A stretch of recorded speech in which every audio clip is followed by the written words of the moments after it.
ঘরে মাঝে মাঝে নামাজ পড়বেন। ঘরে মাঝে মাঝে কি করবেন? সহিহ মুসলিমের হাদিস, আল্লাহ রাসূল সাল্লাল্লাহু আলাইহি ওয়াসাল্লাম বলেছেন, তোমরা মসজিদে ফরজ নামাজের পরে ঘরের জন্য কিছু সুন্নাহ আর নফল নামাজ রেখে দিও।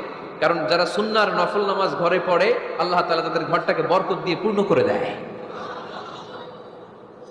বৃষ্টি যদি হয়, কখনো বৃষ্টি, বাইরে প্রচন্ড বৃষ্টি, আপনি জামাত ধরার জন্য মসজিদে যেতে পারতেছেন না, তখন ঘরের সবাইরে নিয়ে আপনি জামাতের ইমাম হবেন।